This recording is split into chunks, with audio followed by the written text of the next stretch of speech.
औज़ुबिल्लाहिमिनश्शैतानिर्रजीम बिस्मिल्लाहिर्रहमानिर्रहीम। अस्सलामुअलैकुम दोस्तों और बहनों, आज हम आप लोगों को पसंद की शादी के लिए वजीफ़ा बताएंगे। बहनों, सिर्फ इशा की नमाज के बाद ये वजीफ़ा पढ़ें तो इंशाअल्लाह ताला आप अपने पसंद की शादी कर सकेंगी। इस वजीफ़े की इजाज़त आम है। दोस्तों, मेरी आप लोगों से एक गुजारिश है, आपने सिर्फ जायज़ मकसद के लिए इस्तेमाल करना है, नाजायज़ मकसद के लिए हरगिज़ इस्तेमाल नहीं करना। दोस्तों, जब आप अपनी पसंद की शादी करना चाहते हैं, अगर आपके वालिदैन राज़ी नहीं हो रहे तो ये अल्लाह की बेहतरी है। अगर आप फिर भी अपने वालिदैन को नाराज़ करके पसंद की शादी करेंगे तो दोस्तों ये नाजायज़ है। इसको सिर्फ जायज़ मकसद के लिए इस्तेमाल करना है। मेरी बहनों, अगर आप चाहती हैं कि आप फिर भी पसंद की शादी करें, और जब आप पसंद की शादी करेंगी तो आपके वालिदैन भी राज़ी हों उस शादी में, तो आपको चाहिए कि आप ये वजीफ़ा करें।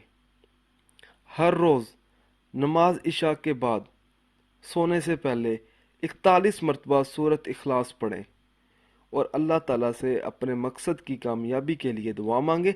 इंशाअल्लाह ताला आपकी दुआ बहुत जल्द कबूल होगी और अल्लाह ताला के फजल व करम से आपकी पसंद की शादी भी हो जाएगी। वहाँ होगी जहाँ आपके वालिदैन भी राज़ी होंगे उस शादी के लिए। दोस्तों और मेरी बहनों, मेरी आप लोगों से एक और गुजारिश है, जब आप ये वजीफ़ा करेंगे तो आप लोगों को चाहिए कि आप नमाज की पाबंदी लाजमी करें। दोस्तों, जब तक आप 5 वक़्त की नमाज अदा नहीं करेंगे तो वजीफ़ा करने का कुछ असर नहीं होगा। मेरी बहनों और मेरे दोस्तों, जब आप ये वजीफ़ा करेंगे तो इंशाअल्लाह ताला आप इस वजीफ़े की मदद से अपनी पसंद की शादी कर सकते हैं। आप जिसको चाहेंगे वो आपका हो जाएगा और आप पसंद की शादी जब करेंगे तो इंशाअल्लाह ताला अल्लाह ताला के फजल व करम से कोई रुकावट नहीं आएगी। अगर दोस्तों कोई रुकावट आ भी जाएगी वो बहुत जल्द दूर हो जाएगी।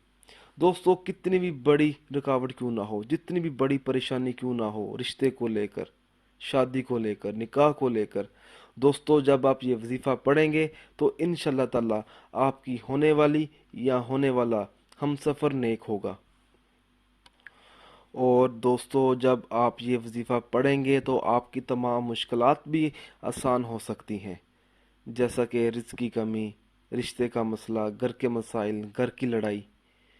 दोस्तों, मैं आप लोगों को एक और बात बताऊं, जब भी आप वजीफ़ा पढ़ें तो वजीफ़ा जब आप शुरू करते हैं तो आपने किसी से जिक्र नहीं करना, वजीफ़े से पहले भी नहीं करना, वजीफ़े के दौरान भी नहीं करना। अगर आप वजीफ़ा कर लेंगे फिर आप बता सकते हैं अपने घर वालों को, अपने अजीज़ों को कि हमने ये वजीफ़ा किया है, क्योंकि इसका मकसद ये होता है, जब आप वजीफ़े के दौरान या वजीफ़ा पढ़ने से पहले लोगों को बता देते हैं कि मैं ये वजीफ़ा पढ़ने वाला हूँ, तो उस वजीफ़े का असर नहीं रहेगा आपके अमल पर।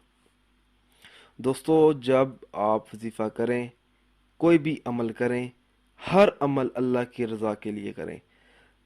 जब तक अल्लाह ताला राज़ी नहीं होंगे आपसे तो आपका काम नहीं होगा, आपको कामयाबी हासिल नहीं होगी। जब अल्लाह ताला राज़ी हो जाएंगे आप लोगों से तो इंशाअल्लाह ताला आप लोगों को कामयाबी हासिल हो जाएगी, हर काम में कामयाबी मिलेगी।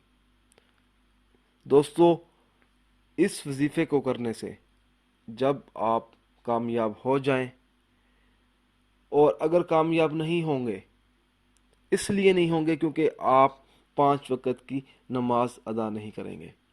अगर आप 5 वक़्त की नमाज अदा कर लेंगे और दीगर फ़राइज़ भी अदा करेंगे तो इंशाअल्लाह ताला अमल असर करेगा, वजीफ़ा भी असर करेगा आप जो ये अमल करेंगे। दोस्तों, अच्छी बात को फैलाना भी एक सदका है। अगर आप मुझसे कोई भी वजीफ़ा पूछना चाहते हैं या कोई ऐसा वजीफ़ा है जिसकी आपको समझ ना आ रही हो तो आप मुझे इस वीडियो के नीचे कमेंट कर सकते हैं। अगर आप इसी तरह की मज़ीद वीडियोस देखना चाहते हैं तो हमारे channel Zoya life health care को सब्सक्राइब करना हरगिज़ ना भूलें, تاکہ آپ کو آگے آنے والی ویڈیوز کی معلومات ملتی رہے۔ جزاک اللہ۔